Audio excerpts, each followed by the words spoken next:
शिव गुरु पूछे कोयलिया से, कहाँ गली गौरा मरैया से, कहाँ गली गौरा मरैया से। ब्रह्मा से पूछे हो विष्णु से पूछे, ब्रह्मा से पूछे हो विष्णु से पूछे। घूमी घूमी के सगरी वैकुंठ में ढूंढे, घूमी घूमी के सगरी वैकुंठ में ढूंढे। पूछे ले लक्ष्मी मैया से, मैया से, कहाँ गली गौरा मरैया से। पूछे ले लक्ष्मी मैया से, मैया से, कहाँ गली गौरा मरैया से।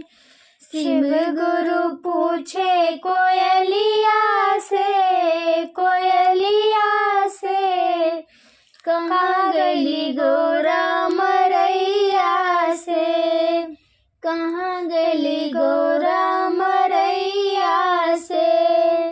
राम से पूछे हो लक्ष्मण से पूछे, राम से पूछे हो लक्ष्मण से पूछे। घूमी घूमी के सगरी अयोध्या में ढूंढे, घूमी घूमी के सगरी अयोध्या में ढूंढे।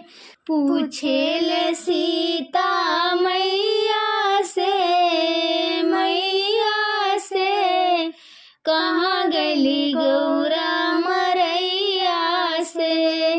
शिव गुरु पूछे कोयलिया से, कोयलिया से, कहाँ गली गौरा मरैया से, कहाँ गली गौरा मरैया से।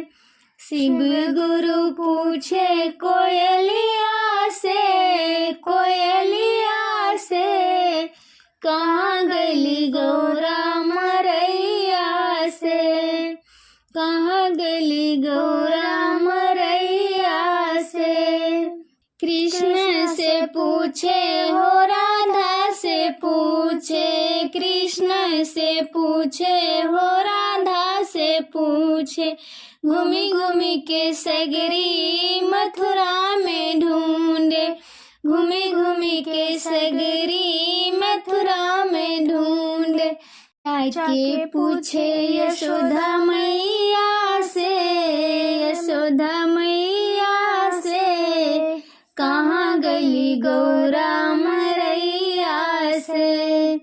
शिव गुरु पूछे कोयलिया से, कोयलिया से, कहाँ गली गौरा मरैया से, कहाँ गली गौरा